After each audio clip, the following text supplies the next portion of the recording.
Right, hello lads and lasses, and welcome back to Boys Down Under, where this could be one of the last matches for Celtic for a number of weeks, so I guess we must just enjoy it while it lasts. Before we go any further though, please remember to like the video and subscribe to the channel. It's the best way to help support the channel grow, and I would appreciate it heaps if you guys did. But without further ado, let's get into it. So, an away day is in store for the trips for the lads off to Paisley to take on St Mirren in a game where 3 points is very, very crucial, as it will take us back to 4 points behind top spot. Now, running into the match, and Celtic are coming off the bounce of a historic League Cup victory, and not only that, 5 wins from our last 5 matches in all competitions. Very, very impressive form. We've turned a corner under Ange, even with the amount of injuries we are facing at the moment. It's very great to see. But we still sit 7 points behind Rangers because they have actually played a game more than us. We have a game in hand, which is funny enough. Tonight's match, so like I said earlier, must-win match.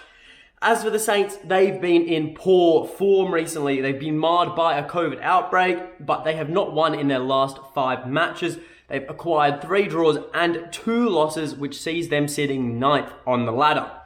As for injuries and suspensions, and look, for the Saints, I just mentioned it, they have got so many players out with COVID.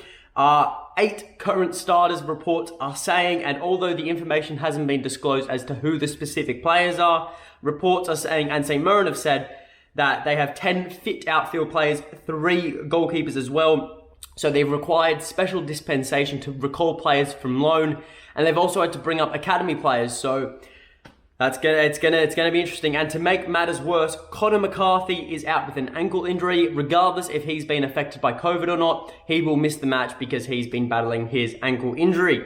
So, as for the Celts, we are missing through injury Jota, Julien, Karamoko, Ayeti, Giacomarcus, and Jamesy Forrest. But then also we are missing Carl Starfelt. Carl Starfelt actually picked up 2 yellow cards in our last league match, which was against Ross County, so obviously that warrants a suspension. And David Turnbull, also another player who is unavailable. He picked up an injury in the League Cup final, hamstring injury yet again. So frustrating, but is what it is. Turnbull is out. Then also it is believed Kyogo will be rested, as Ange said in the press conference. They need to, watch out for him, because as he played in the League Cup final, he was not 100% fit and still would not be. So don't expect Kyogo to start. That's what I'm thinking. But that does in fact lead us into our lineup prediction, my personal favourite segment, and I'm sure one you guys absolutely love to see. So let's get into it. We have got Joe Hart in goals.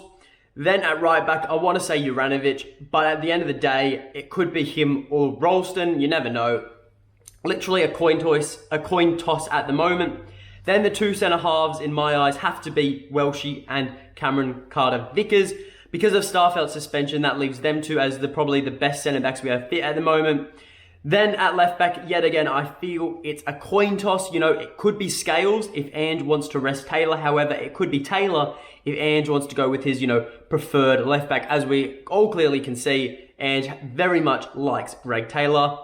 Then into the midfield, and with David Turnbull's absence, it could look quite different. We could also rest some players, but to be honest, I don't see much of a change occurring. Nearbaton I've got as the CDM. He's someone who's been very, very underrated this season, and I think he deserves a lot of plaudits. Callum McGregor as the box-to-box, pushing up in the absence of David Turnbull. And then we have the Wizard of Oz at Cam.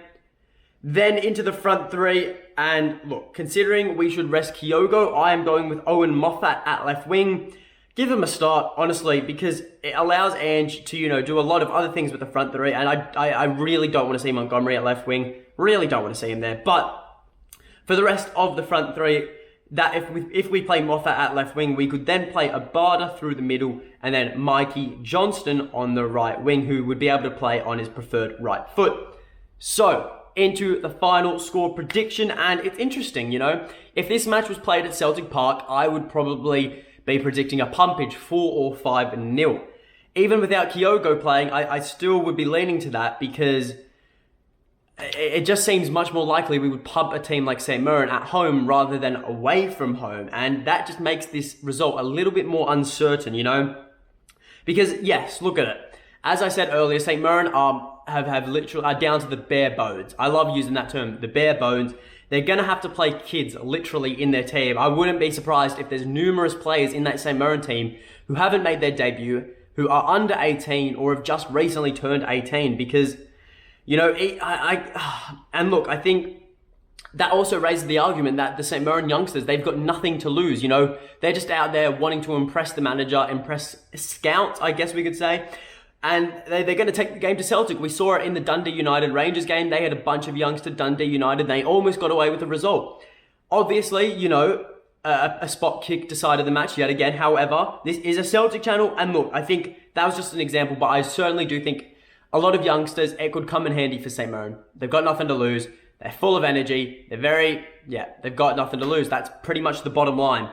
But at the same time, this Celtic team really knows how to win. And I say this a lot. And, you know, it may come back to bite me in the arse, but I can't see Celtic losing this match. It's just one of those matches where, you know, we verse a lot of teams away. You know, we verse teams like Ross County away, Livingston away. And those are matches I can see Celtic not picking up all 3 points purely because of how difficult of an away day it is. But with St Mirren, I just, no disrespect to them, but I think add in all the injuries and COVID players out that they have, I just can't see this Celtic team losing, even with all our injuries and with a front three who really haven't played together that much this season. And look, even with the short recovery after the League Cup final, I don't think that will make too much of an impact. The fixture schedule is very, very heavy. You know, is what it is, but I just can't see Celtic losing. And I think I think a lot of people can agree with me on this, but can I see it being a pumpage? No, not necessarily. I really don't see Celtic going out there scoring 4 or 5 goals, considering the front three we have and considering we are away from home. I'm going to go, I think it's going to be 2 or 3 goals for Celtic. I don't see us conceding. I think St Mirren's attack is going to be very, very poor. No disrespect yet again, but I think with all the COVID outbreak, at the club, you know, with our defense pretty solid at the moment, I can't see St Mirren scoring. So for that reason, I'm going to go for a 3-0 victory. Maybe it's a bit of a stretch seeing Celtic score 3 with that front three. I love, the word 3 is just everywhere in this video. But yeah, look, that's my final score prediction. And like I said earlier, you know, this could be the last game Celtic play for 2 or 3 weeks. So I think it's one, we've got to go out there, we've got to win it, got to enjoy it, and you just got to take each game. Like, you can't look into the future. You've got to look after each game. And if we do end up having an early winter break, I think it only benefits Celtic in the fact we can get players rested up. Players like Kyogo, players like Jota, players like David Turnbull, players like Julien, players like Giacomarcus, like all these players, James E. Forrest, who have got these injuries. If we can move the winter break forward, if the SPFL board, you know, uses common sense and understands that the fact that we can only have 500 fans in stadiums is basically the same as playing behind closed doors and it's not worth it, I think it'd be the reasonable and sensible decision for the whole league. You know, I think it would be the most sensible decision affecting the whole league. Obviously, it benefits a team like Celtic more, and I wouldn't be against it. I think it's great if we could move it forward because, you know, we can have these players return from injury. But and I do see the argument from other clubs. However, I think it's the sensible decision to move this winter break forward. But that is all from me. So remember to drop your final score prediction in the comments below. And you know what? Drop in the comments below if you want to see the winter break move forward. If you're a fan who goes to the games a lot and you wouldn't be able to get in normally, I really feel for you if they don't move it forward. And I feel for you that the fact that they've moved it down to 500 fans in a stadium, it's pretty much playing it behind closed doors. It ruins the atmosphere. It takes away the fun of football. And yeah, leave a like, subscribe to the channel, and until next time, hail, hail.